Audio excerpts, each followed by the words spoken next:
Welcome to the channel. My name is Bombo. If you're thinking about getting a drone, DJI is probably one of the best ones in the market today. Should you get the Mini 2 or the Mini 3 Pro? And if you already have a Mini 2, is it worth upgrading to the Mini 3 Pro? Definitely yes.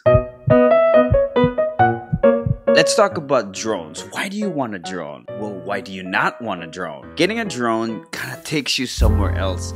If you're going out there, even just in your own background, you're filming just what's out there, you'll see things that you've never seen before. It's a different perspective and it's really cool. It's breathtaking. And if you're a mini tuber like me with a small channel and you want to up your game, instead of just shooting vlogs or talking head like this, you gotta have a drone. I have the Mini 2. I've had this for about probably a year now and I got great footage out of this drone. Now, why do I need to upgrade? I don't, but I want to, and I did. And I'll tell you 4 reasons why I did it. First, let's talk about the Mini 2. The Mini 2 shoots 4K video. I'm not gonna go technical on you guys. There's so much YouTube videos that talks about the technical side of this. I wanna tackle this from a user perspective who just want things to work. As soon as you start, you just want to record things. For this one, let's start with the drone itself. If you're new to this and this is the first time you're having this drone, it feels very flimsy, but it's really not. It's just very light. It's right below 250 grams, so it specifically weighs 249 grams, so you don't have to register it in FAA. Now, to set this up, you gotta be careful because if you do this first, one of the wings, the back side, you can no longer open up the front ones. So you just got to make sure you do the front one first.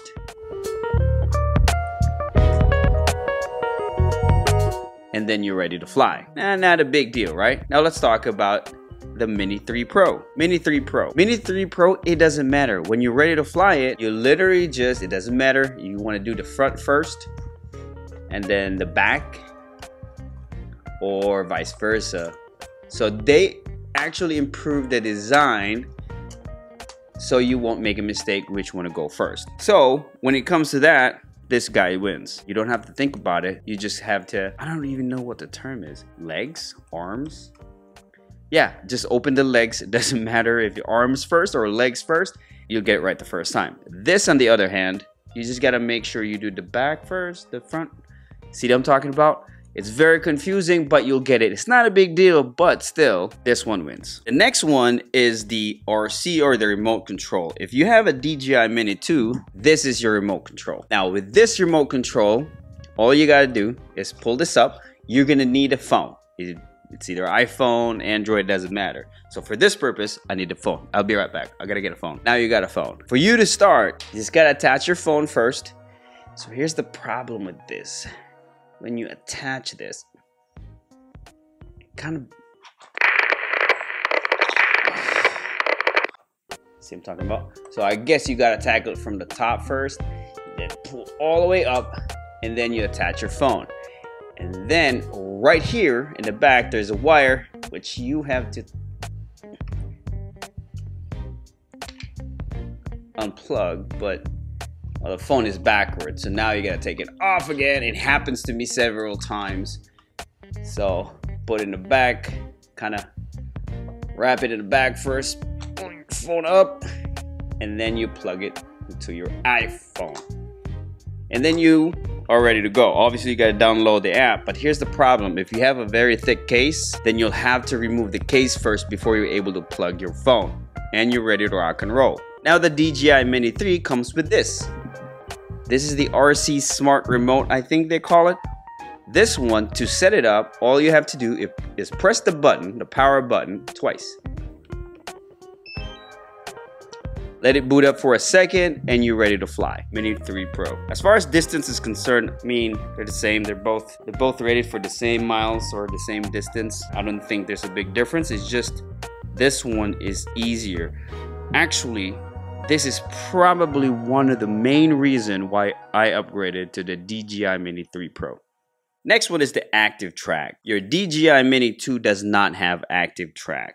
DJI Mini 3 Pro does. But be careful, because DJI also came out with a Mini 3. The Mini 3 does not have active track, so you gotta get the Pro to get the active track.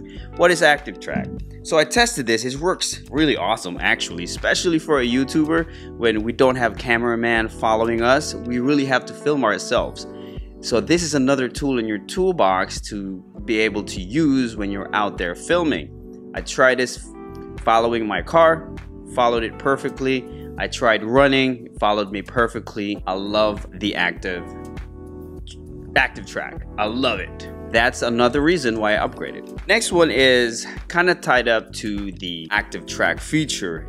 This is called the accident avoidance. Nope, obstacle avoidance. Obstacle avoidance, basically, your DJI Mini 3 has sensors at the front, the bottom, and in the back. So basically, when it follows you, it will actively avoid collision so it can follow you better.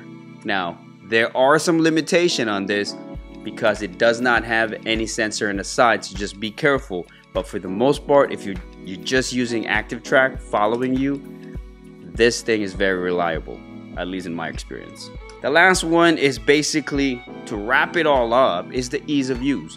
When you're using the DJI Mini 3 Pro, you literally just have to turn it on and you go fly. Depends on how you plan your day, on how you plan your flight. There's so many different features. It's packed with features, but all you have to do is turn on and record. Now, another thing with a DJI Mini 3 Pro,